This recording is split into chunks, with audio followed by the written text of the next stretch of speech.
ఝాన్సీకి ఎలా ఉందిరా? ఫీవర్ చాలా ఎక్కువగా ఉందమ్మా. అవునా? నువ్వేం కంగారు పడకమ్మా, నేను చెన్నైలో కాపడం పెట్టొచ్చాను.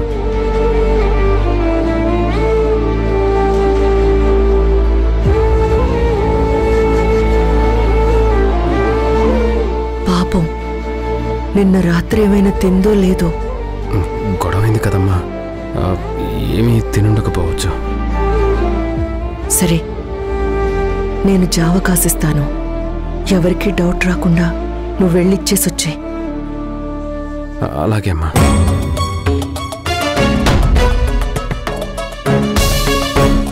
అవును, మరి పిల్లలేమైనా తిన్నారా?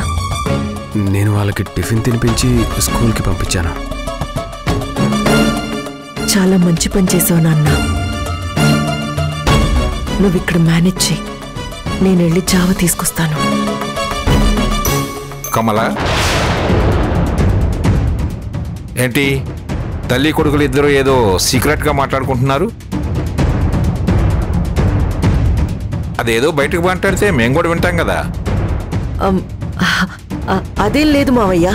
ఏరా గౌతమ్, అందరికంటే నువ్వు ప్రతిరోజు ముందే లేచి డ్యూటీ డ్యూటీ అంటూ పరిగెడతావు కదా, మరి ఈరోజు ఏంటి ఇంకా ఇక్కడే తిరుగుతున్నావు? కొంపదీసి స్టేషన్ మూసేశారా ఏమిటి?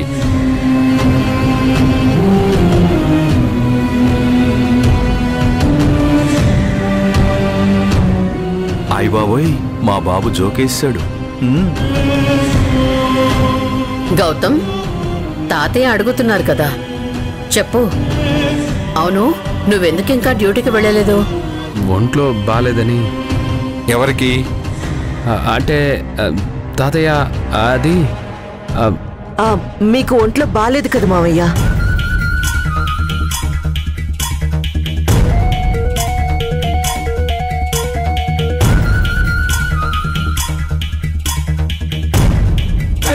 అందుకే గౌతమ్ సెలవు పెట్టాడు.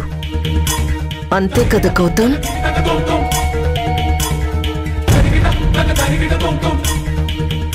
ఏం కవర్ చేసావు వదినా? వదినా, నాకు ఈ సమయస్ఫూర్తి లేకే నేనిలా మంచోళ్ళ మిగిలిపోయి మీ అందరికీ చెడ్డోళ్ళ కనపడుతున్నాను. మావయ్య, గౌతమ్ మీకు ఈజీగా డైజెస్ట్ అవుతుందని జావా ఇవ్వమంటున్నాడు. నేను వెళ్ళి తీసుకొస్తాను మావయ్య.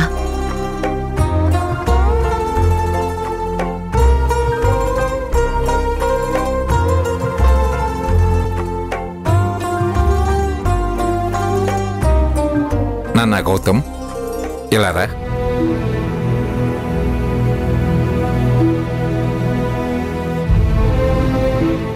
మా బాబేంటి ఇంత ప్రేమలకు పోస్తున్నాడు?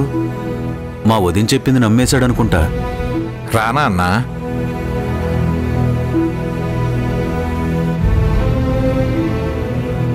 ఆయన పిలవడం, వీడు గౌతమ్ బుద్ధుళ్ళ వెళ్ళడం, ఇద్దరికిద్దరు సరిపోయారు.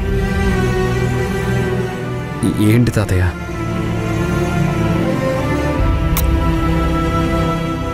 కూర్చో.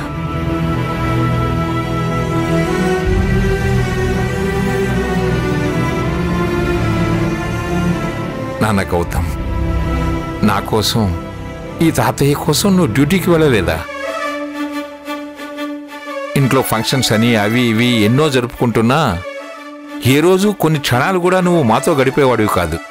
అలాంటిది ఈరోజు నాకు ఒంట్లో బాలేదని నీ ఉద్యోగానికి సెలవు పెట్టావు అంటే నేనంటే ఎంత ప్రేమరా నీకు.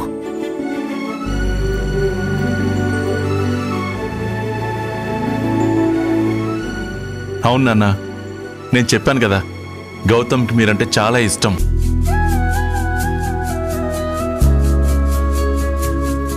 నా ఆయుష్ కూడా పోసుకుని నూరేళ్లు చల్లగా ఉండాలి. జీవితంలో నా అంత ఎత్తుకెదగలరా నువ్వు? నాన్న, మీ ఎత్తెంత? సారీ నాన్న, ఎత్తు అంటే అదే. నోరు మొయ్యరా.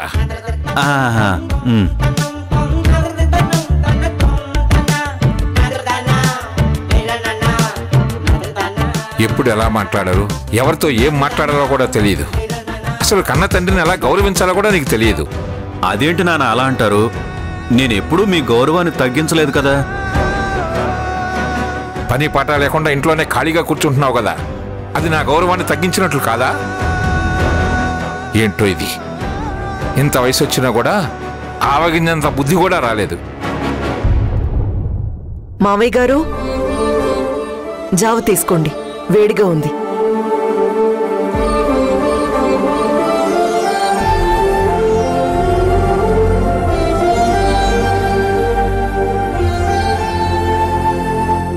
నాన్న గౌతమ్,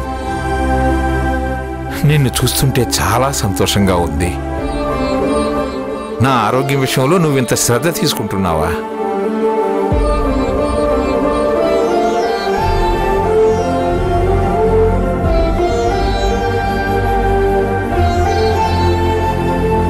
మీ మీద శ్రద్ధ కాదు డాడ్.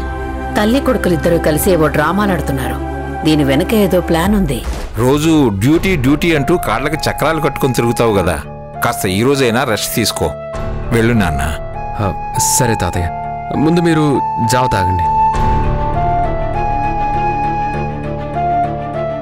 కిచెన్ లో పింక్ బాక్స్ లో జావ పెట్టాను, తీసుకెళ్ళివ్వు. సరే అమ్మా. నాన్న నెమ్మదిగా ఊదుకుని తాగండి, లేకపోతే మూతి కాలిపోతుంది. అంటే అంటే అంత గ్రేట్ సోమేశ్వరరావు మూతి కాలిపోతే బాగుండదు కదా నాన్న. చాలా నోర్మై. తీసుకెళ్ళు. ఇదేనా? వెళ్ళు.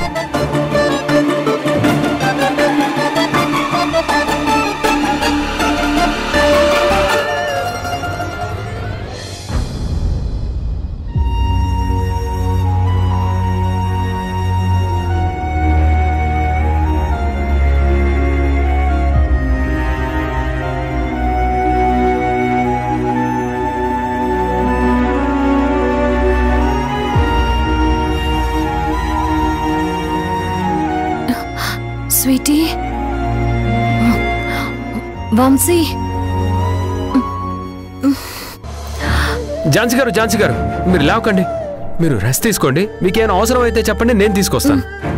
నాకు ఒక్కరితో సపర్యలు చేయించుకోవడం ఇష్టం లేదు. నాకు ఎవరి దయాదాక్షిణ్యాలు అవసరం లేదు. ఝాన్సీ గారు, చెప్తున్నాను కదండి, వినిపించుకోరే. ఎందుకు మీకంత కోపం? ఎందుకంత పంతం? నాకు ఎవరి మీద ఏ కోపాలు లేవు, ఎలాంటి పంతాలు లేవు సార్. నా పనులు నేను చేసుకోగలుగుతాను. నాకు కోపం తెప్పించకండి.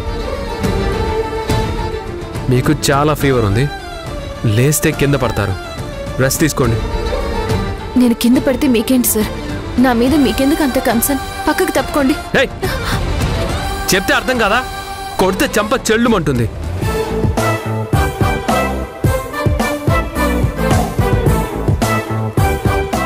నేను చెప్తున్నాను కదా, ఎందుకు అనవసరంగా ఆర్గ్యూ చేస్తున్నారు?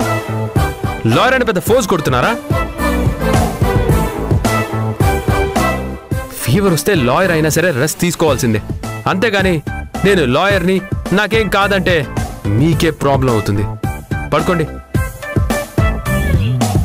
పడుకోండి. గౌతమ్ గారేంటి ఇలా బిహేవ్ చేస్తున్నారు? స్వీటీ వంశీ స్కూల్కి వెళ్ళారు. ఈ రోజు నుంచే వాళ్ళకి ఎగ్జామ్ స్టార్ట్ అవుతున్నాయి కదా. పిల్లల గురించి మీరేం కంగారు పడకండి. ముందు మీరు ఈ జావ తాగేసి కాసేపు రెస్ట్ తీసుకోండి.